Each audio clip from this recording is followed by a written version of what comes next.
Para nga sa mga hindi nakakaalam, meron nga po ngayong hawak na 14-man lineup ang Los Angeles Lakers.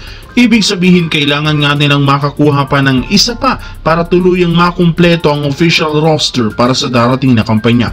Ang kaso, since gipit nga sila sa cap space, na isang magaling na player na lang naman ang merong mababang kontrata ang pwede nilang makuha. At kabilang sa mga pinagpipilian ay ang kanilang mga players na naglalaro ngayon sa Summer League, kagaya ng batang sharpshooter na si Cole Swider na nagpakitang gilas agad sa California Classic laban sa Golden State Warriors sa pagtatala niya ng 24 points, 8 rebounds sa kanyang 7 out of 10 field goal at 6 out of 8 naman sa 3-point shots.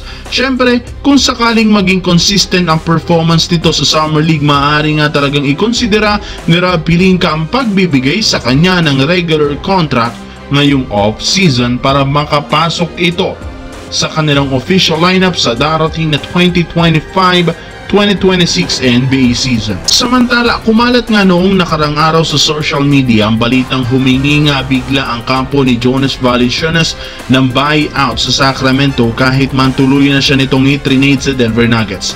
Ayaw na rin naman nga niyang maglaro pa sa NBA at mas gusto na lamang na pumunta sa Greece para sumali sa team ng Panathinaikos. Pero ayon sa isang insider, hindi pa rin naman official ang pag-buyout ni Valanciunas dahil kakausapin nga ng front office ng Nuggets sa Valanciunas na manatili ito sa team at least ng isang taon bago siya umalis sa NBA. Desidido pa rin naman ang prangkisa ng Nuggets na panatilihin ito sa lineup since nangangailangan sila ngayon ng bagong big man na maipapartner kay Nikola Jokic. Ayaw rin naman ng Nuggets na masira na lang bigla ang kanilang plano sa kanilang roster. Kaya pipigilan at haharangin nga nila ang hinihingi nitong buyout ni Valanciunas. Pinangako ng Denver na magkakaroon nito ng mas malaking opportunity na makakuha ng kanyang unang kampyonato kumpara ng mga nagdaang taon sa NBA.